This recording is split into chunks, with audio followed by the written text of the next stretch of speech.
فَسَنُيَسِّرُهُ لِلْعُسْرَىٰ، بدکاری کرنا آسان، سنت کے مطابق نکاح کرنا اس کے لیے مشکل.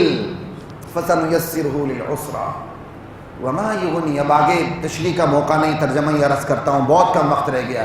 وَمَا يُغْنِي عَنْهُ مَالُهُ إِذَا تَرَدَّىٰ، ارے اس کا یہ مال کام آئے گا جب وہ جہنم کے گڑھے میں اوندے منہ گرے گا. کیا کام آئے گا؟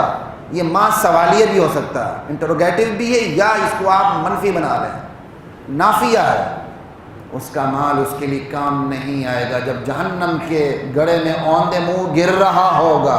دونوں ہیں، لیکن سوال میں زور زیادہ ہے. کیا کام آئے گا اس کا مال جب اس کو جہنم کے گڑھے میں پھینکا جا رہا ہوگا. وَمَا يُغْنِي عَنْهُ مَالُهُ إِذَا تَرَدَّىٰ. آگے وہی بات جس کی میں تشریح کر چکا ہوں.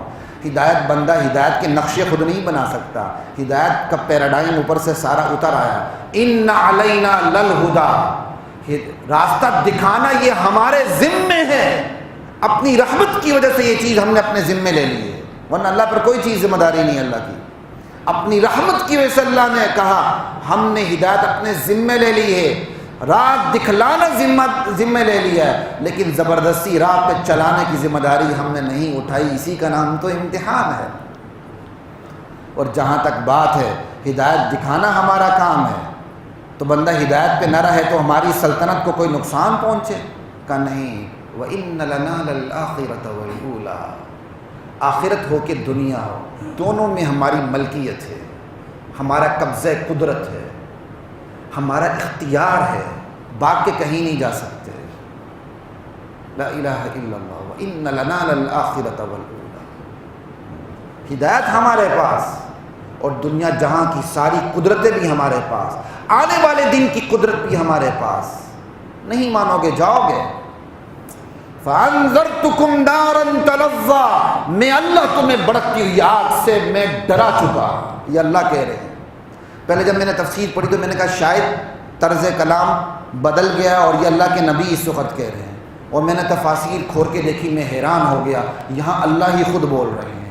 فَأَنذَرْتُكُمْ نَارًا تَلَظَّىٰ، میرے بندوں میں تمہیں بھڑکتی ہوئی آگ سے ڈرا چکا. فَأَنذَرْتُكُمْ نَارًا تَلَظَّىٰ لَا يَصْلَاهَا إِلَّا الْأَشْقَىٰ، اس میں وہی گرے گا جو بدبخت ہوگا. الَّذِي كَذَّبَ، جس نے میرے دین کی تکذیب کی ہوگی. وَتَوَلَّىٰ، بڑی بے اعتنائی سے منہ پھیرا ہوگا. وَسَيُجَنَّبُهَا الْأَتْقَىٰ، اور اس جہنم سے وہی بچے گا جو متقی اور پرہیزگار ہوگا. آیات کا عموم تو سب کے لیے، لیکن پہلی جو ابھی آیت گزری جہنم والی وہ امیہ بن خلف اور ابو جہل کے بارے میں ہے. اور یہ جو آیت ہے یہ بھی سب کے لیے، جو بھی متقی ہوگا کہ بچے گا. لیکن اس شان نزول کے مطابق یہ آیت ابو بکر صدیق رضی اللہ تعالی عنہ کے لیے اتری. وَسَيُجَنَّبُهُ الْأَتْقَىٰ الَّذِي يُؤْتِي مَالَهُ يَتَزَكَّىٰ، وہ اتقیٰ بندہ جو اپنا مال خرچ کرتا ہے، دیتا ہے. کیوں؟ يَتَزَكَّىٰ، تاکہ وہ خود بھی پاک ہو جائے، تاکہ اس کا مال بھی پاک ہو جائے. وہ اپنا مال اللہ کے راستے پر خرچ کرتا چلا جاتا. الذی یؤتی مالہ یتزکیٰ، یہ ابو بکر صدیق کی تعریف ہو رہی ہے. ابو بکر صدیق کمزور غلاموں کو چھڑاتے چلے جاتے تھے. جو مسلمان غلام ہوتے تھے، بلال حبشی کو بھی چھڑانے والے ابو بکر صدیق ہیں. ان کے والد ابھی مسلمان نہیں ہوئے تھے. والد نے دیکھا کہ تو کمزور غلاموں کو آزاد کرواتا جا رہا ہے. کہا بیٹا میرا مشورہ ہے، بیٹا میرا مشورہ ہے. کیونکہ بزنس مین ہی ہوتا ہے. اگر اس کے اندر دنیا نہ ہو تو پھر وہ دنیا کی آنکھ سے ہر چیز کو دیکھتا ہے. ٹھیک ہے نا. اگر بزنس مین میں اسلام نہ ہو تو پھر پہلے بزنس سے بعد میں مین ہے. ٹھیک ہے. اگر اسلام ہو تو پھر پہلے مین شپ آتی، بعد میں بزنس آتا ہے. خیر بات اس پہ ہو رہی تھی. کہا بیٹا میں تجھے دیکھ رہا ہوں، تو کمزور غلاموں کو آزاد کرواتا چلا جا رہا ہے. تگڑوں کو آزاد کراؤ، کل تیرے بازو بنیں گے. کہا ابا جان انما اريد ما عند اللہ، مجھے اسی چیز کی تلاش ہے جو اللہ کے پاس ہے، مجھے دنیا کا کچھ نہیں چاہیے. وما لأحد عنده من نعمة تجزى، اور یہ اس لیے دوسروں کو مال نہیں دیتا کہ مال دے کے کوئی ان سے بدلہ لے رہا ہو یا کوئی بدلہ اتار رہا ہو. بندہ گفٹ کرتا ہے نا. یہاں بھی ہم پارٹیاں کم کرتے ہیں، جب الیکشن ہوتے ہیں تو پھر ہم ایک دوسرے کو پارٹیاں کرتے ہیں. ہمارے بہت سے ہوشیار ساتھی ووٹ ایک کو دیتے ہیں، کھاتے ہیں 10 کے پاس جا کے. ایسے ہی ہوتا ہے نا. ہم خرچ اسی وقت کرتے ہیں جب ہمیں کسی سے ووٹ ملنے کی امید ہوتی ہے.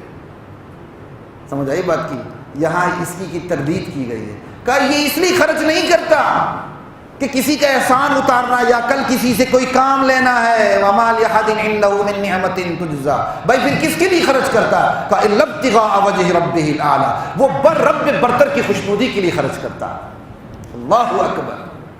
یہ ابوبکر صدیق کے لیے آیات ہے. باقی جو جو اس پہ آئے گا سب پہ فٹ ہوتی چلی جائیں گی، لیکن اولین مصداق باجماع امہ ابوبکر صدیق ہے. لا الہ الا اللہ الا ابتغاء وجہ ربہ الاعلی. آگے وَلَسَوْفَ يَرْضَىٰ. تیرا رب اس سے ضرور راضی ہوگا. ایک ترجمہ. دوسرا ترجمہ مجھے بہت پسند ہے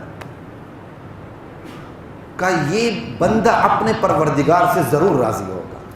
کیا بات ہے اس کے اندر. اللہ کہتا ہے میں اپنے اس بندے کو راضی کر کے رہوں گا، اتنا دے دوں گا کہ مجھ سے خوش ہو جائے گا.